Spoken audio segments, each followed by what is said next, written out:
നിങ്ങൾക്ക് മദീന പട്ടണത്തെ കൃത്യമായിട്ട് മനസ്സിലാക്കാൻ, മദീനയിൽ നടന്ന യുദ്ധങ്ങൾ മനസ്സിലാക്കാൻ, അല്ലെങ്കിൽ മദീനയുടെ ഭൂമിശാസ്ത്രമൊക്കെ മനസ്സിലാവണമെന്നുണ്ടെങ്കിൽ നിങ്ങൾ കൃത്യമായിട്ടും ഹറകൾ കാണണം എന്ന് ഞാൻ പറയാറുണ്ട്. ഇത് എൻ്റെ കൂടെ ഈജിപ്ത് ഉംറ ബാച്ചിൽ വന്ന ആളുകളാണ്. ഇപ്രാവശ്യത്തെ ബാച്ച്, ചില ബാച്ചുകൾ നമുക്ക് ഇങ്ങനെ റയറായിട്ട് കിട്ടുന്നതാണ്. കാരണം പണ്ഡിതരാണ്, അതേപോലെ ചരിത്രം ഇഷ്ടപ്പെടുന്നവരാണ്, എന്തിനും ഏതിനും എടുക്കു വിളിച്ചാലും വരാൻ തയ്യാറുള്ള ആളുകളാണ്. അപ്പോൾ ഞാൻ അവരോട് പറഞ്ഞു, നിങ്ങൾക്ക് യഥാർത്ഥത്തിൽ മദീന മനസ്സിലാക്കണമെങ്കിൽ, പ്രത്യേകിച്ചും ഖന്തഖ് യുദ്ധവും അതേപോലെ റസൂലുള്ളാഹി സ്വല്ലല്ലാഹു അലൈഹി വസല്ലമയുടെ അന്ത്യനാളിനെ കുറിച്ചുള്ള പ്രവചനം ശരിയാ, അതൊക്കെ മനസ്സിലാവണമെന്നുണ്ടെങ്കിൽ നിങ്ങൾ എന്ത് ചെയ്യണം, ലാവ ഫീൽഡുകൾ കാണാൻ പോകണം. അപ്പോൾ അവരോട് ഉസ്താദ് എന്നാൽ പോവുക. അങ്ങനെ ഞങ്ങൾ എന്ത് ചെയ്തു, 2 വണ്ടി എടുത്തിട്ട് എന്ത് ചെയ്തു, ഈ ഹറ ഫീൽഡിലേക്ക് വന്നിട്ടാണുള്ളത്.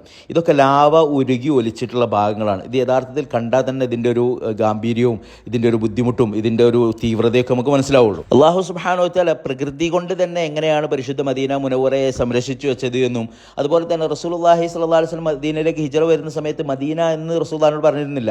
റസൂലുള്ളാഹി സ്വല്ലല്ലാഹു അലൈഹി വസല്ലം സ്വപ്നത്തിൽ കാണിച്ചു കൊടുക്കുന്നത് അർദിൻ ദാത്ത നഖ്ലിൻ ബൈന ലാബത്തൈൻ എന്നാണ്. 2 ലാബകൾക്കിടയിലുള്ള കാരക്കത്തോട്ടങ്ങൾ നിറഞ്ഞിട്ടുള്ള ഭൂമി എന്നാണ്. കാരണം കാരക്കത്തോട്ടങ്ങൾ അന്ന് അറേബ്യയിലെ പല ഭാഗങ്ങളിലുണ്ട്. പക്ഷേ അവിടെ ഒന്നും എന്തില്ല, ഈ ലാബകൾ എന്ന് പറയുന്ന ഈ ഒരു ഹറകൾ അല്ലെങ്കിൽ ഈ ലാവ ഫീൽഡുകൾ ഒന്നും ഉണ്ടായിരുന്നില്ല. അങ്ങനെ റസൂലുള്ളാഹി പെട്ടെന്ന് മനസ്സിലായത് അത് മദീനയാണ് അല്ലാഹു സുബ്ഹാനഹു വ തആല എനിക്ക് കാണിച്ചു തരുന്നത്. കാരണം അതിന് ഈ ലാബയായിരുന്നു.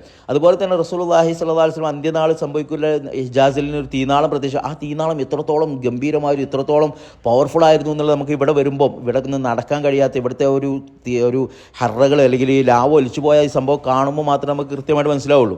അതുപോലെ തന്നെ പലപ്പോഴും നമ്മുടെ നാട്ടിൽ നിന്നൊക്കെ എന്താണ് ഖന്തഖ് യുദ്ധത്തെക്കുറിച്ച് പഠിക്കാറുള്ളത്, കിടങ്ങുവീഴ്ച യുദ്ധത്തെക്കുറിച്ച് പഠിക്കാറുള്ളത് മദീനക്ക് ചുറ്റും കിടങ്ങ് കുഴിച്ചു സഹാബത്ത് എന്നാണ്.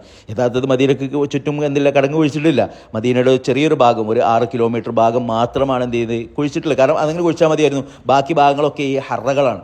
അപ്പോൾ അതിൽ കൂടെ ഒരു സൈന്യമോ മറ്റൊന്നും മദീന ആക്രമിക്കുകയില്ല.